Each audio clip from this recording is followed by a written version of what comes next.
หลายลีทุกคนผู้เบิ้งคนผู้นี่มันเต้นขึ้นมามันสิไปน้ำแกงแหละโอ้โหปลาคอใหญ่เอาไหมมือถือซ้ำ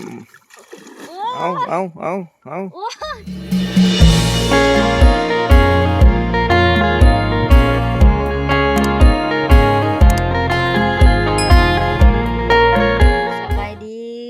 สบายดีพ่อแม่พี่น้องเบิร์ดจุกคนเนาะทุกคนพอกับซาดาคือเก่าสองคู่ระดาสาวลาวเด้อพี่น้องมาต่อ EP 2กับการเอาปลาเนาะทุกคนมื้อนี้เนาะต่อ EP 2ใส่หม้องเนาะบ่เฮียงแล้วใส่หม้องไว้สิลงมายามหม้องอยู่น้ำแกงมันขึ้นเนาะมื้อเช้านี้ทุกคนน้ำแกงขึ้น EP 2ซาดาใส่หม้องกับบ่เฮียงเนาะตอนนี้ซาดาสิลงมายามหม้องเนาะทุกคนว่ามันสิถือร้ายปานใดเนาะนี่มอนพอเราตั้นป้าไว้เนาะกักป้าบ่ให้ป้ามันไปเนาะแต่ว่าน้ำแกงมันก็ลายทุกคนมันท่วมเบิดคันแท้แถวนี้เนาะแถวให้นะอันโอ้คนบ่าวเฮียงกับพอซาดาโคตรป้าควมันหลายเนาะผู้มันแล่นจนน้ำเพื่อนบ่ถีบเนาะผู้เห็นบ่ป๊อดเถอะแต่ว่ามันบ่ทันเลยลงไปถือหม้องเลยทุกคนเนาะมื้อแรกนี่ย่านท่วมเบิดมื้อแรกนี่โอ้ยป้าเฮ็ดแล้วมันเต้นแล้วล็อกเช็ดไปบ่จักดิบ่เฮียนี่มันเต้นขึ้นมามันสิไปน้ำแกงแหละ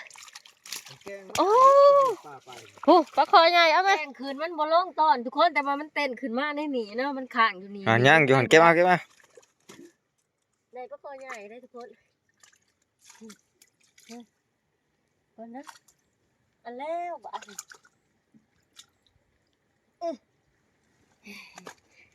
ี่โอ้เฮ้ยได้เกือบ10 โตเลยยังตัวนึงนี่มันหมุนได้พอพี่มันหมุนพี่อัดใหม่เด้อนี่ฮะมึงตีนี่พี่เอาแล้วบัดนี้เอาบ่ได้เหี้ยมันออกมาจากเอาแล้วหมุนไปเลยตัวนี้บ่ใหญ่ปานใดทุกคนอันนั้นฮะออกเลยนี่ได้แล้วนี่นะมันบ่ไหลน้ำบ่ไหลตอนมันอ่างมันเต้นขึ้นเนาะทุกคนมันโฮมอยู่ข้างตอนเลยพันแน่เหี้ยคล้องนะบ่แม่นมันลงบ่ฮะนี่ตอนคล้องนะลงอยู่ได้มันมะหนามันยังสำเก่าเบิ่งป่านี่ลอกบ่แปะโอ้ป่าลอกเลยสิเอามันได้บ่มีนี่มันลอยป่าทุกเสียได้มีแต่ป่าโอ้เต็มได้นี่เหี้ยคันลอกนี่แล้วบ่เอาแยงเฮาสิไปเอาแยงอยู่หน้าบ่โกยก็ได้ซะบ่เผาก่อนฮะเฮ็ดจังได๋พยายามมองก่อนยามมองยังมาหลอกเอาเนาะตอนตัวนั้นแหงลายอยู่พุ่นกินหมดเลยจ้ะนี่จะเรียกน่ะตัวไม่ตัวทอดไม่ทราบเลยนะมันทอดมันทราบน้ำตัวหน้ามันให้ขึ้นได้ดิพ่อน้ำคืนเลยได้นี่โอ้มองใครอยู่นี่มองเฮาโอ้ป้าสำเร็จบุญเบื้องนี่แห่งหลายเบื้องนี่ช้อนคือกันเบื้องนี่จุดซุ้มมาแล้วบอลโฮมมาเลยโอ้ยบ่เต้นลงบ่โต่งตัวนี้พอจะแม่นปูจะแม่นป้าแต่ว่าน้ำแกงมันขึ้นก่อนเนาะท่วมพี่ประชาเลยทุกคนตอนอีพ่อก็เซ็ตด้วยน้ำโจเนาะทุกคนน้ำบ่ไหลปลามันบ่ลงขึ้นมาเรื่อยๆนะพังเบิ่งสถานการณ์ต่อไปป้าก็เป็นแผ่นอยู่ทุกคนพอมันบ่ถือโต่งฮะได้อยู่ก็ได้บ่ล่ะน้ำท่วมแห้งอลีทุกคนเลยมาเอ้าโอ้ยทุกคนเลยได้ปลาคอตัวเดียวไปใช่แล้ว น้ำท่วมเลยทุกคนมื้อแรกย่านท่วมหัวอยู่มื้อแรกเหมาะ เรายามไปแล้ว นั่นเด้โอ้ย ถือป่านี่ ถือปลากด ของกระเจ้า ของไผ ป้าไปผมมองเฮาอยู่เถอะอยู่พุ่น มองค่ะ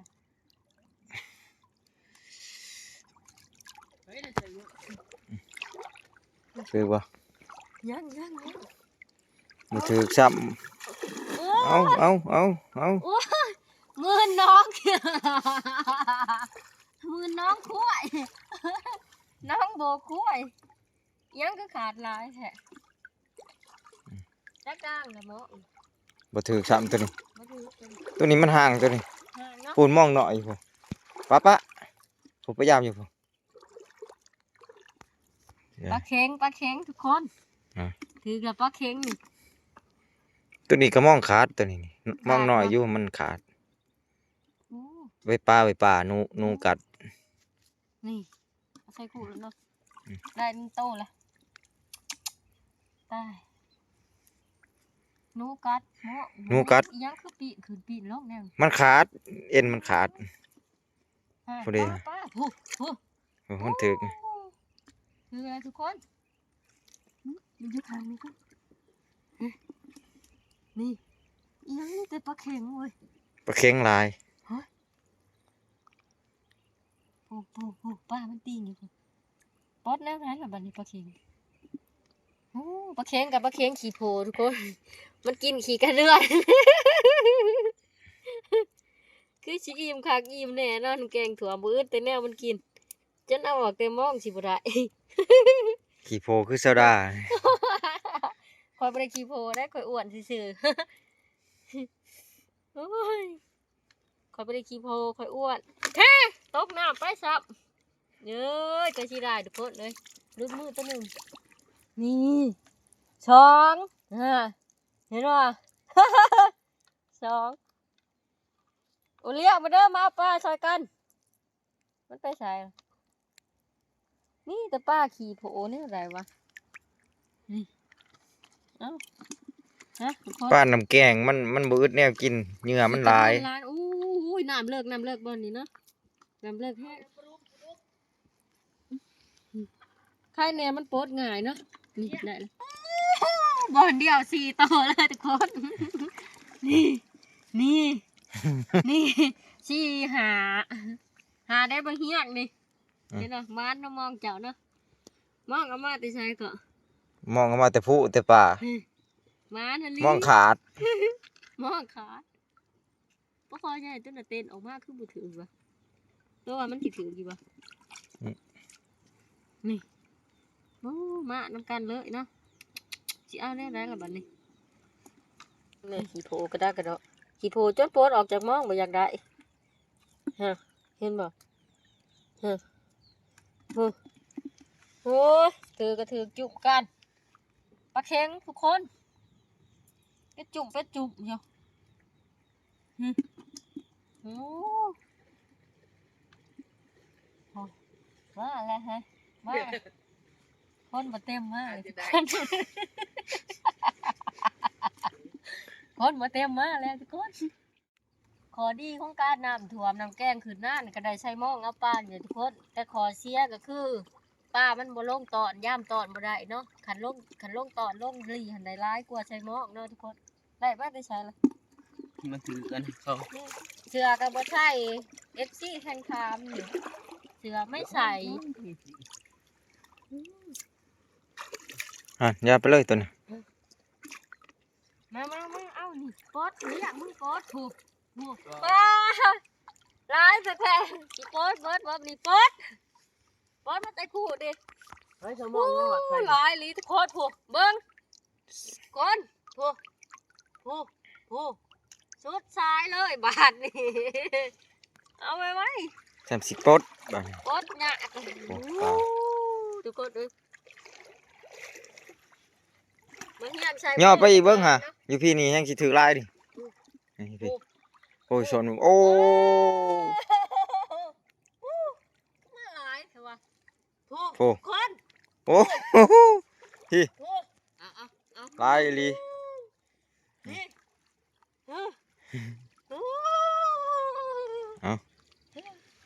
หลายขนาดนี่เนาะผูกชุดเลยเฮียงผูกจะแม่นอุกแม่นอ่างบัดนี้ทุกคนเลยกระถือหลายโพดขี้ข้านกดอุกอ่างเด้ทุกคนถือกระกระดากระเนาะขี้ข้านเอาเลยนี่ขี้ข้านโพดเลยนี่ทุกคนเลยมันถือกลายเนาะตอนแรกว่าสิใช่เล่นๆเพันได้อีหลีทุกคนเลย พอดีอยู่ มาพี่ยังลายได้นี่ ว้า ตาขนาดตาย มีแต่ปลาเข็ง ว่าสิใช่เล่น เออเอ๊ะ ๆอู้นี่เนาะปลาเค็งก็มีแต่ปลาเค็งขี่โผมันกินขี่กระเดือนทุกคนเลย เขาจะเอาเบ็ดมาสิก่อน พอแล้วก็ลงมาได้ก็ลงมาเราอยากมาเบิ่งป่าเนาะอยู่หน้าเราอยู่บ่ได้ ย่ามมองกับเบาเฮียงก็ได้แต่ปลาหมอข้างดำเนาะนี่บัดนี้ย่ามมองแล้วก็สิมาย่ามกระตุ่มหน่อยต่อทุกคนนี่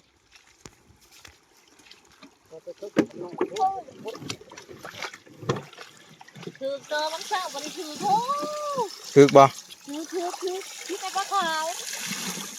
ถูกทุกคน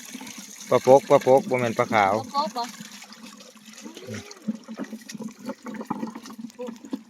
ร้ายเติมแล้ว ใช่มันสิเต้นไปแล้ว ร้ายเติมแล้ว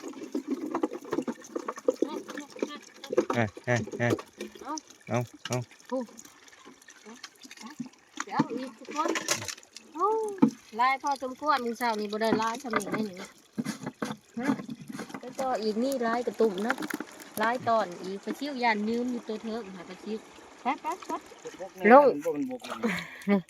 ลงมายามตอนใหญ่อีกทุกคนน้ำโจแต่ว่ามันก็ยังพอได้อยู่เนาะทุกคนเนาะ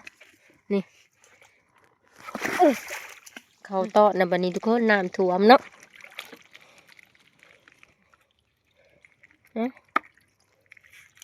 ปลาคอฮันเด้ผู้คือขาวออกหลากอยู่มันอยู่พื้นมันบ่เด้ขาวอยู่สดอยู่เหลือพุ่นเนาะลายมือเติบโอ้ตายแล้วพอตายบางเช้านี่ได้ไหมกระมวลน้ำปลาเนาะตัวเองขายบ่สบายลงมาเด้เถาพ่อเถาเอาบอลเคยคนไทยเอาเห็นแสงแดดแน่เลยทุกคนมายามกระตุ้มหน่อยต่อทุกคนมาเบิ่งบ่เฮียงแล้วสิได้อยู่วะได้แล้วใหม่หนึ่งเนาะโอ้อันนี้ทุกคนผูกป้านาแลมเด้อทุกคนป้านาแลมถือร้ายเติบ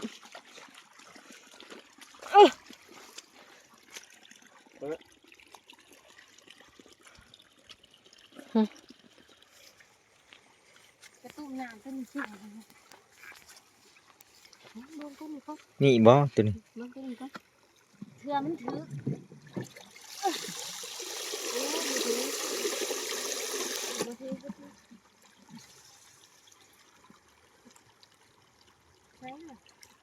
ได้ลมได้ มันเลิกบ่ เรียกเตี้ยกระชอบเรียก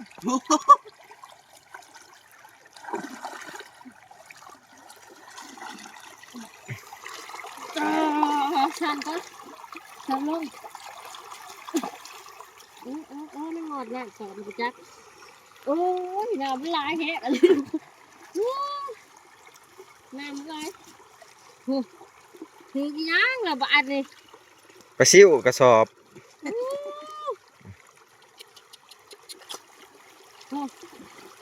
ถือเบิดบาทนี่โอ้ดูเรียกนะถือเครื่องกระสอบถือเครื่องปลาซิวหน่อยทุกคนตัวนี้น่าอันตรายเอาไปเนี่ยแล้วนี่อะไรตัวปลาซิวพอได้ปีกดูเนาะเป็นอีกแล้วเนาะพอได้ปีกดู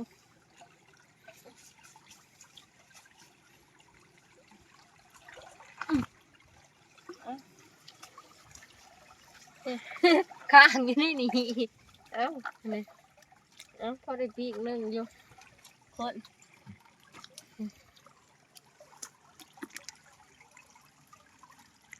ก่อนต้นไม้แล้วปลาซิวมันเพิ่งถูกปลาอันที่สี่เนาะทุกคนนี่ถือไรเต๋อบ่โอ้ฮะโอ้แดงครบถือไรเติบเนาะ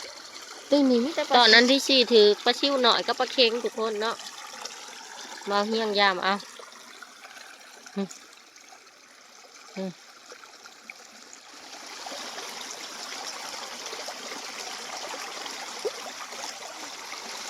ตอนนี้ก็สีแดดออกแน่ทุกคนเลยตะไคร่แน่เนาะคนมาโต๊ะลิ้นแห้งบันไดเนาะเพราะอย่าหายมันโต๊ะมันแรงอย่างสีได้ป้าลายทุกคนยามมองยามป้าแล้วเรียบร้อยเลยทุกคนเลยฟูจะยังติดหนาติดข้างคืนเมื่อเที่ยงเมื่อเลือกป้าต่อทุกคนมาเหี้ยงคนหากิน คืนเมื่อเลือกป้าต่ออยู่เที่ยงทุกคนโอ้มานาลีมือนี่ตั้งแต่เช้าจนค่ำปรับทุกคนได้ป้าเนาะจนมาทนสิคั่วอะไรไม่คั่วอยู่เทิงถึงกันได้ป้ากับน้าสาวเนาะคั่วซอยกันแต่มีแต่โซดาผู้เดียวกับเอาไว้ทุกคนเอ้ย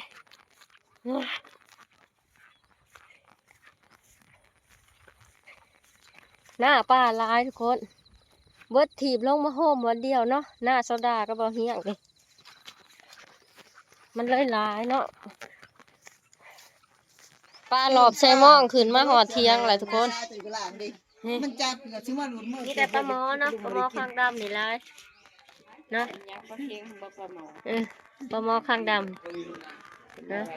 เลือกนี่แผนกเลือกนี่ทุกคนนี่ผู้สาวงามไปลอยอยู่นี่เบิ้งยิ้มเบิ้งเลย